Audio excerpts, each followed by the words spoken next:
दोस्तों, भाइयों, बहनों, सब लोग आज छुट्टी मना रहे होंगे, एंजॉय कर रहे होंगे, जिसे लोग कहते हैं हैप्पी लेबर डे, हैप्पी कामगार दिवस।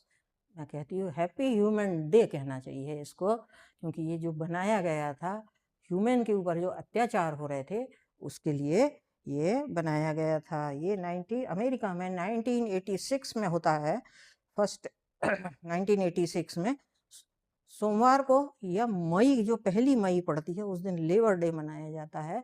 और ये क्यों शुरू किया गया था? क्योंकि जब औद्योगिक क्रांति हुई थी यूरोप में और इंग्लैंड में, वो सारे जगह में राज करते थे, तो दिन रात एनिमल की तरह उपयोग करते थे। लेबर को पकड़ के ले जाते थे, कहीं मॉरिशस ले गए, कहीं यूएसए ले गए, कहीं, और एनिमल की तरह ट्रीट करते थे, काम कराते थे, कोई नियम नहीं थे। तो एक ऐसा समय आया फिर कि लोगों का जब धैर्य जवाब दे दिया, तब इसके लिए स्ट्राइक होती है। 8 घंटे कार्य की उन्होंने डिमांड रखा और कल्याणकारी नियम बनाने के लिए मजबूर किया। ये इलिनॉइस और शिकागो में हुआ था, सबसे पहले हुआ था। औद्योगिक क्रांति 12 से 16 घंटे काम करते थे लोग, उसको कम करके 8 घंटे की उन्होंने डिमांड की। और 8 घंटे काम, 8 घंटे आराम, ये उनका फार्मूला था। और उनके लिए बराबर कल्याणकारी योजनाएं, हॉस्पिटल ये चलाए जाएं, ये डिमांड किया, और वो अल्टीमेटली उनकी पूरी हुई। तो ये आसानी से उन्होंने नहीं दिया है। हेम मार्केट था शिकागो में, वहाँ पे लेबर ने लगातार धरना देते आ रहे थे उसके बाद में, और वहाँ पुलिस ने फायरिंग की, और पुलिस के ही बीच में से किसी ने बम फेंका और उन्होंने इल्ज़ाम लगाया, लेबर जो बैठे हुए थे लंबे समय से उनके ऊपर इल्ज़ाम लगाया। लेकिन लेबर यूनियन ने पूरा डिनाई कर दिया, क्योंकि वो पुलिस के सामने से ही आया था वो बम, और पुलिस ने फायरिंग की थी, उसमें 7 लोग मारे गए थे और सैकड़ों घायल हुए थे। और वो एक मुद्दा बना था। अल्टीमेटली गवर्नमेंट मजबूर हुई, और उसके बाद उनको वो शहीद शहीद मजदूर दिवस के रूप में उनको इसको एक्सेप्ट करना पड़ा। और हमारे यहाँ फिर 1 मई 1923 को चेन्नई में लेबर किसान पार्टी बनी थी, जिसने पहली बार 1 मई को लेबर दिवस मनाया था। कल्याणकारी योजना को उसने मनाए थे इस तरह से। अब ये होता है कि कार्ल मार्क्स से शुरू होता है ये लेबर यूनियन का, जब अत्याचार करते हैं।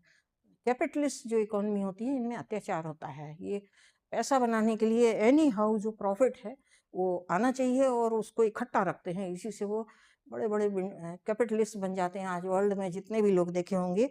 जबकि मार्क्स का कहना ये नहीं था कि चूंकि हम मेहनत करते हैं, समाज मेहनत करता है, इसलिए उसका हिस्सा पब्लिक में बांटना चाहिए।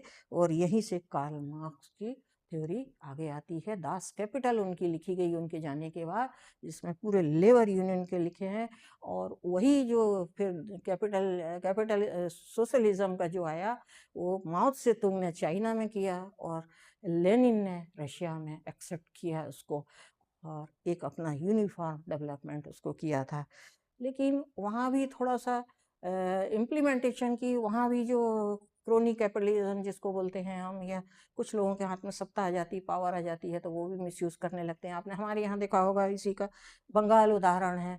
और केरला देखा होगा, हमेशा काट मार होते रहती है, कुछ भी होता रहता है, और स्ट्राइक करते हैं, काम नहीं करने देते, सरकारी डिपार्टमेंट में अटैक करेंगे, मारेंगे, लेबर को मारेंगे, अफसरों को मारेंगे, ये काम करते हैं।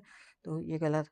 जर्मनी ने इस बीच का उदारवादी एक रुख अपनाया, समाजवाद का उदय हुआ एक, जिसमें डेमोक्रेटिक वैल्यू को उन्होंने उसमें अपने आधुनिक समाज की जो वैल्यू है उसको अपने आप में एक्सेप्ट किया। और साम्राज्यवाद के अनुसार, साम्राज्यवाद का उद्देश्य होता है मनुष्य जो भी उत्पादन करता है वह सामाजिक उत्पादन है, इसीलिए उसमें हिस्सा समाज को लेने का अधिकार है। ये उनका समाजवाद का कहना उद्देश्य था, और इसी उद्देश्य को लेके लेबर डे बनाया था। और आज लेबर डे है, तो मैंने आपको ये देखिए, ये सब है, बहुत मेहनत करते हैं। हमारे यहाँ बहुत गरीबी है, पॉपुलेशन ज़्यादा है, तो बड़ी मेहनत करते हैं, दया आती है। इसीलिए आज सारे वर्ल्ड में जो है लोगों की नज़र हिंदुस्तान में लगी है कि कंपनी हम यहाँ लगा लें, लूटें, कुछ भी करें, बनाए सामान ले जाके बाहर बेचें। यहाँ गंदा हो, जहरीला पानी हो, कुछ हो, गाय मारो, कुछ करो, नदी गंदी करो, सब कुछ चलता है। और ये कोई नियम कानून है? इसमें धीरे धीरे आपको यदि मार्केट ओपन हुआ है तो हमें लॉ चेंज करने की ज़रूरत है, जो हमारे देश के नागरिकों के लिए यूनिफॉर्म हो। खेती के हिसाब से हमारे मानसून पे अनसर्टेनिटी पे है, और उनको अपने अधिकार मांगना उनका अधिकार है। वो अपने हक के लिए यदि आवाज़ उठाते हैं तो उसको सुनना गवर्नमेंट का हक है। इतना कह के मैं आपको लेबर डे पे आपको प्रणाम करती हूँ।